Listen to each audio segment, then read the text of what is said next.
Svaka sezona je nekako sve teža po pitanju broja predatora u našim baštama. Zapravo, većina baštovana se žali na sve češću najezdu. Sada se postavlja pitanje da li i pored velikih najezdi u bašti, bilo da su u pitanju insekti, puževi ili čak kada je problem sa gljivičnim oboljenjima, možete ipak da imate obilnu berbu. Zato u ovoj epizodi pričam o 5 trikova više znanja koje je potrebno savladati kako biste i pored svih tih najezdi imali veliku berbu tokom sezone. Najezda se pojavljaju u vašoj bašti onda kada dolazi do nekog poremećaja.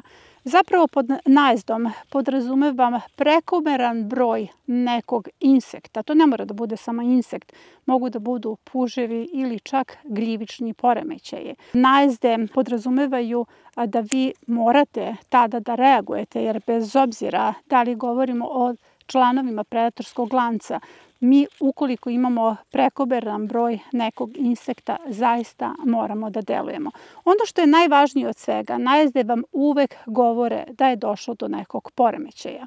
Trenutno je čitav region pod sušom. Suša je sama po sebi poremećaj. Zato možete da primetite da svi vi imate najezde u vašoj bašti. Kada posadimo naše biljke, one su odmah izložene predatorskom lancu. Pa recimo sve ove biljke prvo napadaju buhači koji se prvi probude u rano proleće. Nakon toga kreće lisna vaš. Puževi su konstantno prisutni u nekim baštama. Nakon toga se pojavljuju stenice, smrdljivi martini, dakle smrdljive bube. I mi imamo u kontinuitetu prisutan problem, odnosno borbu za naše biljke. Ukoliko imamo kišnu sezonu, tada imamo i najezdu, odnosno pojavu gljivičnih oboljenja, kao što su pepelnica i plamenjača. Zapravo, to je neki put koji prolazi naša biljka od semena do stola. I taj put i mi prolazimo s našim biljkama.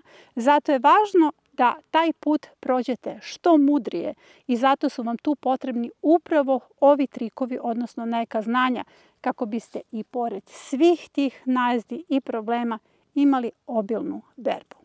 Prvi i osnovni savet ili trik jeste dobro poznavanje svih predatora, naročito onih koji su u najezdi. Ja insekte, odnosno sva živa bića u bašti ne delim na korisna i štetna bića. Zapravo svi su oni deo moje bašte. Ali postoje neki predatori, odnosno neki insekti koji nisu članovi predatorskog lanca. Takođe postoji i puževi koji nisu članovi predatorskog lanca. Zato je moj prvi savet da dobro upoznate naročito insekte koji su u najezdi. Morate da upoznate koliki je njihov razvojni ciklus, naročito kada se bude, kada polažu jaja, kada završava njihov let ili njihovo kretanje u bašti i da u skladu s tim organizujete sve svoje aktivnosti. Naročito je važno da poznajete dužinu njihovog razvojnog ciklusa, kada će najintenzivnije napasti vaše biljke, kako biste mogli da ispoštujete onaj trik ili savet broj 2, a to je pametan izbor sorti. Jer pametan izbor sorti upravo zavisi od ovih prethodnih znanja. Kada ste prihvatili savet broj 1 i dobro upoznali svoje predatore, sada idemo na pametan izbor sorti. Da li ste znali da dobrim izborom sorti zapravo možete da prevarite svoje predatore? Na primjer, ukoliko se vaš predator, odnosno insekt koji će napasti vašu kulturu, budi u neko rano proleće, onda je jako važno da izaberete one ranije sorte koje će zapravo dospeti za berbu pre nego što on položi jaja i napravi veliku štetu. Hajde sada da vas provedem kroz neki izbor sorti, uključujući i priču o predatorima koji te kulture, odnosno biljke, napadaju. Šta nam sve napada paradajz? Ja sada neću pričati o puževima, pošto puževi napadaju bukvalno sve. Postoji tribina o puževima, pa savjetujem da to pogledate. Ali kada govorimo o nekakvim predatorima koje možemo ipak na jedan lakši način da rešimo, Paradajz napadaju smrdljivube i kada su u pitanju gljivični poremećaj i plamenjača. Kod izbora sorti je vrlo važno da obratite pažnju upravo na sorte koje su otporne na plamenjaču i sorte koje ne napadaju smrdljivube. Konkretno kada je u pitanju plamenjača postoje dve sorte koje su potpuno otporne na plamenjaču. Postoji video na kanalu na tu temu. Surt Rollies, to je jedna od sorti, i Volicate. To su sorte koje su pokazale potpuno otpornim. U ovoj sezoni suše to baš i nije bila bitna informacija, a uverujte mi da vam je jako važna u kišnoj sezoni kada imate problem sa plamenjačom. Smrdljivi martini napadaju i paradajz, ali ja sam primetila da određene sorte smrdljivi martini baš i ne vole. Zato bih voljela da i u komentarima napišete da li ste i vi primetili da neke sorte paradajza u vašoj bašti martini prosto ne vole da jedu. Ovo je sorta Moneymaker. Jako je rodna sorta i postoji razlog zašto je martini ne vole. Razlog je u jako tvrdoj kori. Zapravo, ova sorta ima i svoje nedostatke. Sitnija je, tvrda kora omogućava da ovaj paradajz puca nakon obilnih padavina, ali naprosto ga martini ne uništavaju zato što ne mogu tako lako da probiju koru. Ovo nije jedina sorta koju martini ne jedu u svojoj bašti. Pokazat ću vam sad još jednu sortu, ali je jako bitno imati upravo ovakve sorte o kojima nećete morati puno da brinete. Druga sorta je Indigo Pearl Drops. U pitanju je sorta koja ima iste osobine kao Moneymaker. Sorta ima jako debelu koru i martini je baš nešto i ne vole. Ono što nam posljednjih godina pravi veliki problem kod uzgoja paradajza jeste kukuruzna sovica, pa kada je u pitanju Moneymaker, njega takođe kukuruzna sovica ne može tako lako da probije. Tako da kod njega nisam primetila niti jedan problem za sada. Nije bila sezona plamenjače, pa ne mogu da ga testiram na plamenjaču, ali ako izaberete sortu koja je otporna na plamenjaču i koja je prosto nezanimljiva ovim predatorima, vi možete da imate itekako obilnu berbu i pored najezdi. Kad već pričamo o smrdljivim martinima, oni napadaju generalno sve marhunarke i boraniju. Zato ću vam dati savjet koju sortu da izaberete, a da imate obilnu berbu i pored najezde martina. U pitanju je žuta olovka, sorta je vrlo kratke vegetacije, 45 dana, tako da martine na neki način i ne stignu potpuno da je unište.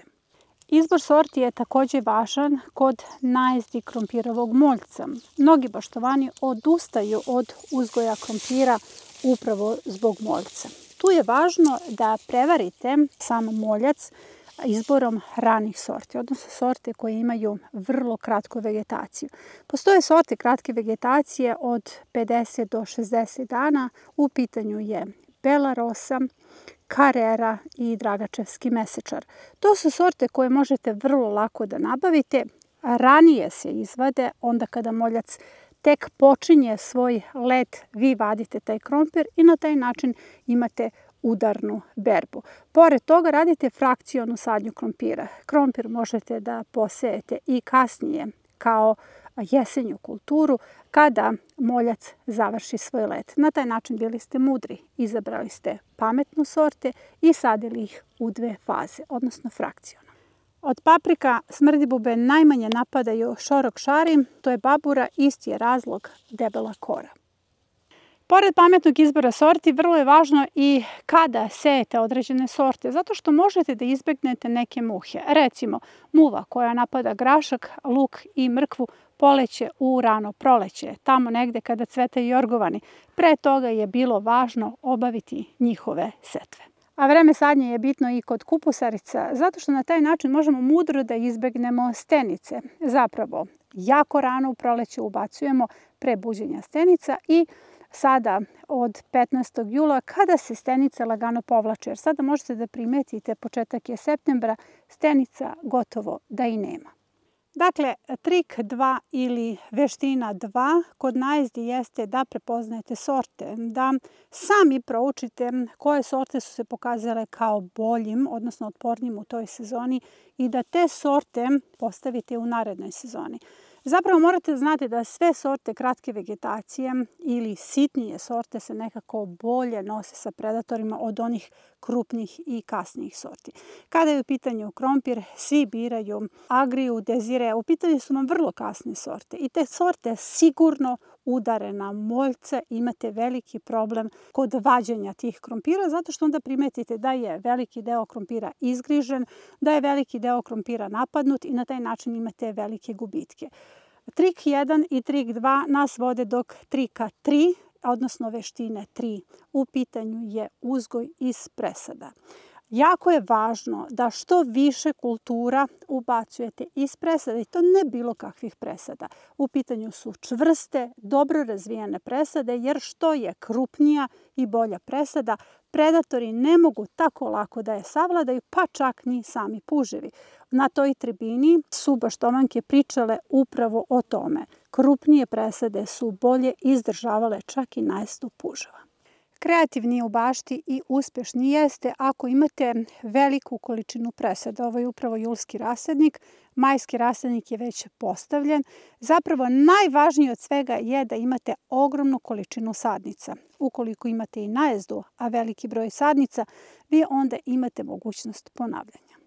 Četvrti trik ili veština je da sadite uvek mnogo više biljaka nego što je vama potrebno. Zapravo je važno da posadite makar 30% kultura više nego što ste planirali u toj sezoni. Tih 30% kultura uvek odlazi na predatore. Sve to savladala sam na primjeru kupusarica. Od kada sam počela da ih sejem više nego što je meni potrebno, uvek ostaje onoliko koliko je meni dovoljno i koliko sam planirala.